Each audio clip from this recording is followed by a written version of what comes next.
Vamos abrir as nossas Bíblias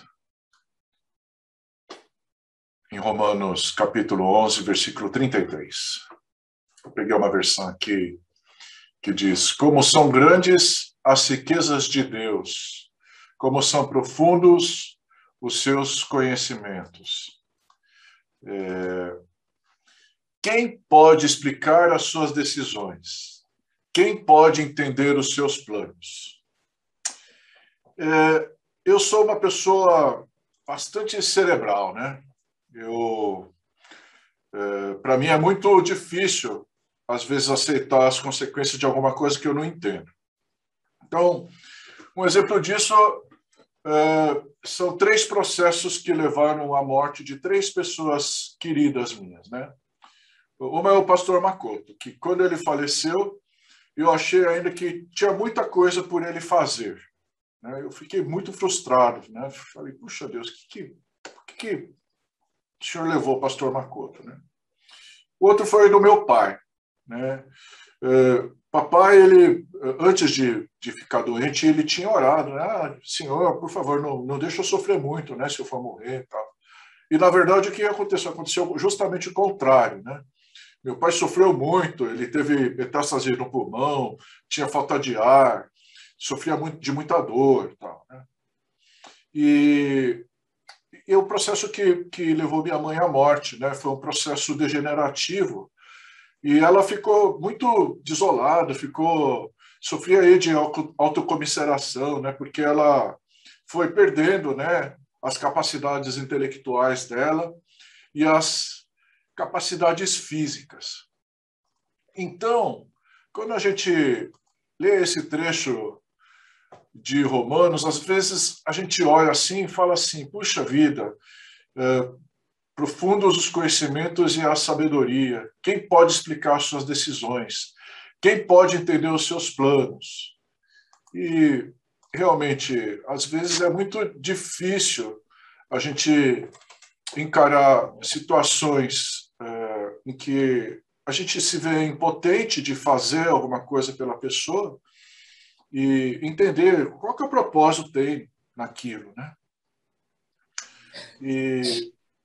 Então vamos dar uma olhada em como que Jesus tratou uma determinada situação, né? Vamos abrir lá em Marcos, capítulo 3, versículo 1 a 3.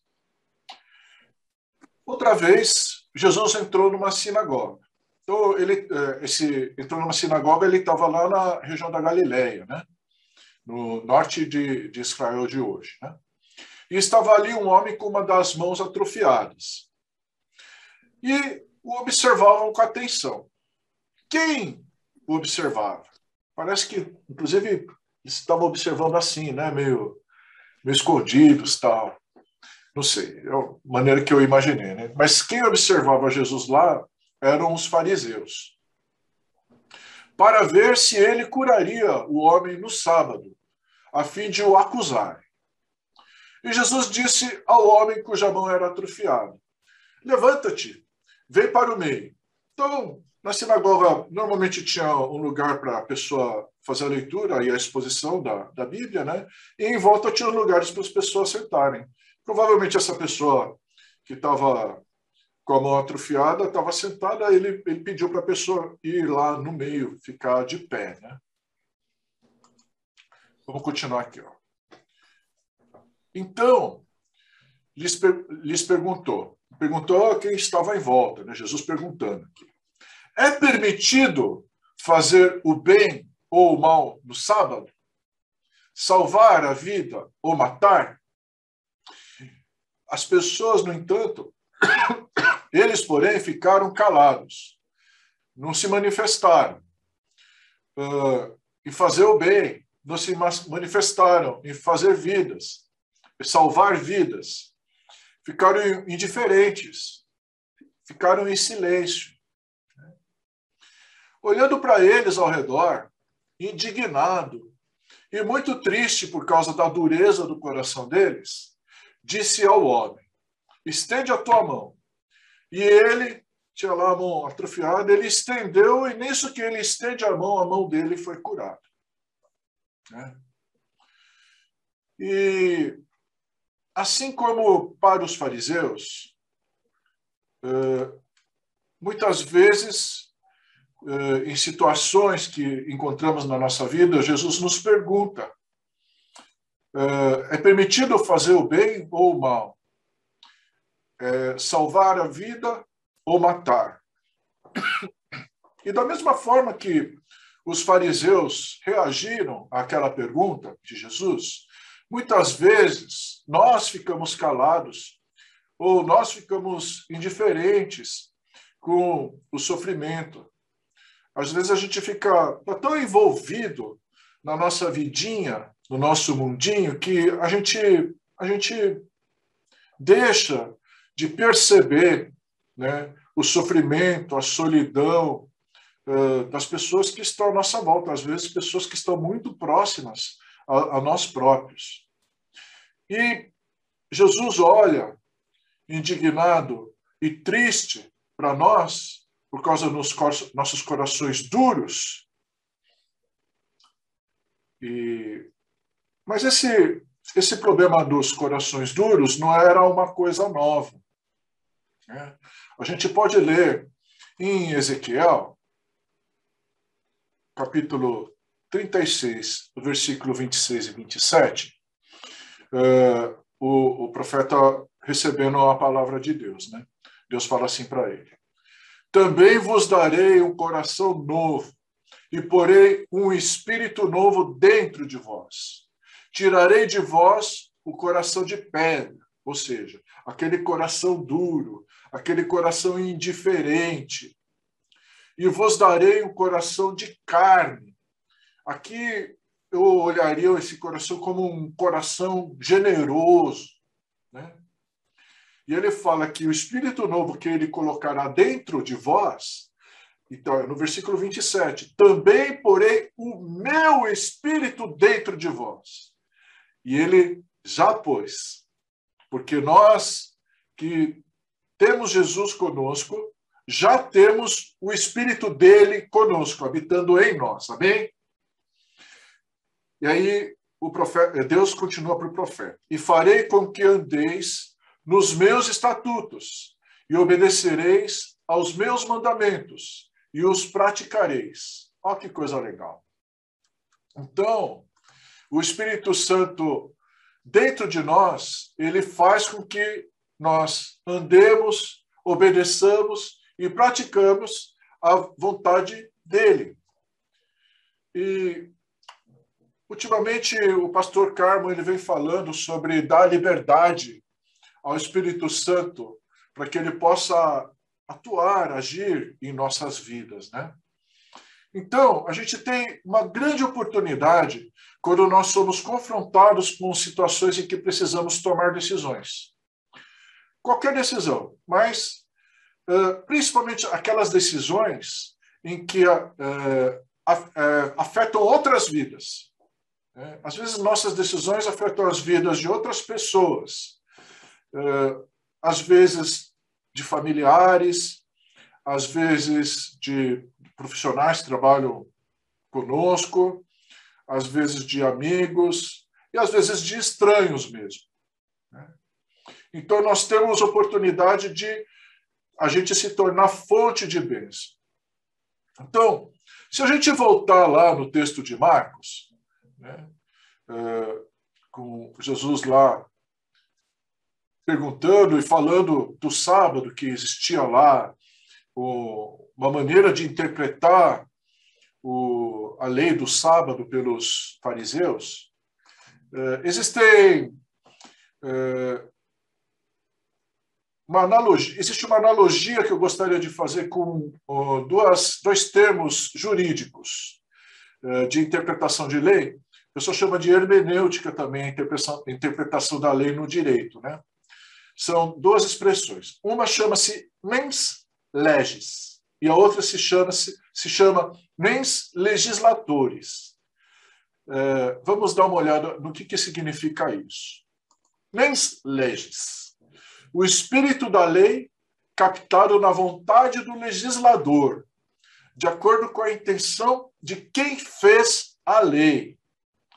Olha só, para nós, seres humanos limitados, muitas vezes é difícil a gente entender o que Deus queria quando ele nos fala para a gente não fazer uma determinada coisa. Porque, como a gente leu lá em Romanos, né, são profundos os conhecimentos e a sabedoria, o conhecimento e a sabedoria de Deus. Muitas vezes a gente não pode explicar quais são os seus planos e as suas decisões. E,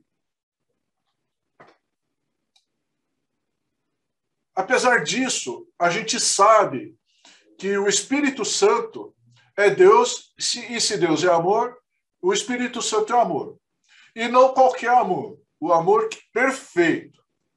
Então, a gente tem uma boa referência para a gente presumir, para a gente pressupor, para a gente conjecturar sobre o que é a intenção de Deus quando ele fala sobre uma determinada, um determinado mandamento.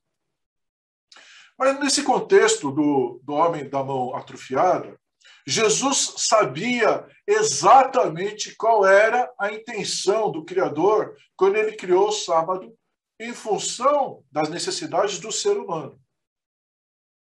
Então, isso aqui é o mens legis. Agora, vamos dar uma olhada no que é o mens legislatoris.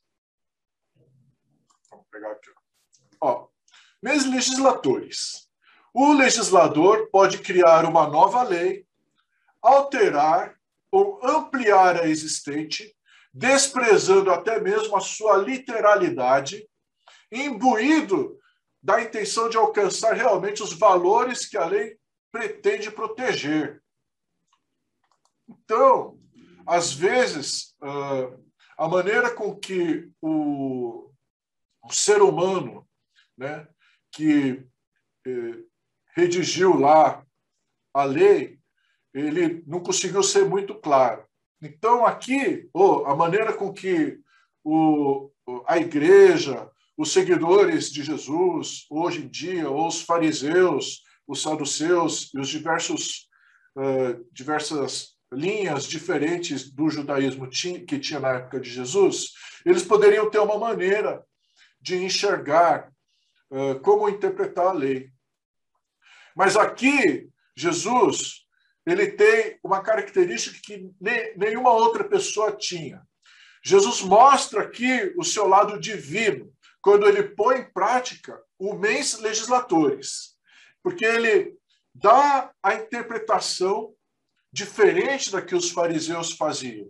Ele dá a sua própria interpretação, com a autoridade que somente ele tinha, de alcançar realmente os valores que o pai dele, e por consequência de nós termos ele como o nosso irmão primogênito, o nosso pai, ele pretendia proteger. Quando ele dá lá os seus mandamentos, quando ele fala, como o Ezequiel ele falou, né, que a gente vai ter a capacidade de andar nos estatutos, obedecer aos mandamentos e praticar. Então, Jesus sabia exatamente, né, o que é que Deus, qual que era a intenção e o porquê das coisas. E daí, assim, a gente pode concluir, né, que por que lá em Romanos 11:33, na sequência dele, em Romanos 11:36, o Paulo ele recita ao final desse hino, né? Pois todas as coisas foram criadas por ele, e tudo existe por meio dele e para ele. Glória a Deus para sempre. Amém. Então, momentos difíceis que a gente tem que encarar e muitas vezes a gente não entende. Às vezes a gente se sente impotente diante daquela circunstância. Momentos em que temos que tomar decisões, às vezes decisões importantes, que afetam não só as nossas vidas, mas a vida de outras pessoas. E nós temos à nossa disposição o Espírito de Deus. A gente tem à nossa disposição a sabedoria que transcende a nossa sabedoria.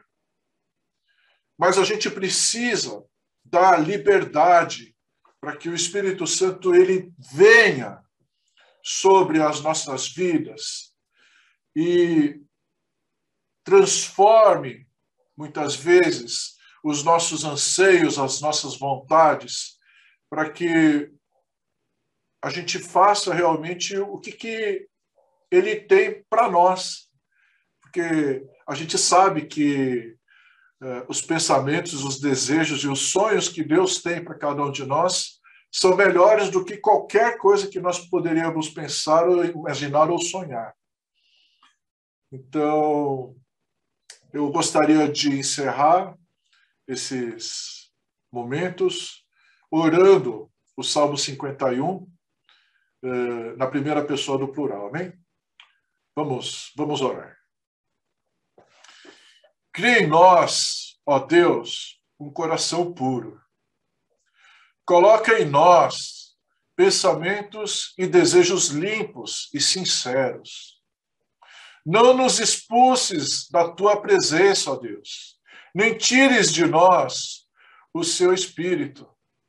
Dá-nos de novo a alegria da sua salvação e conserva em nós um espírito desejoso de obedecer. Então, poderemos ensinar os seus caminhos a outros pecadores, ó Deus, para que eles se voltem para o Senhor. Amém.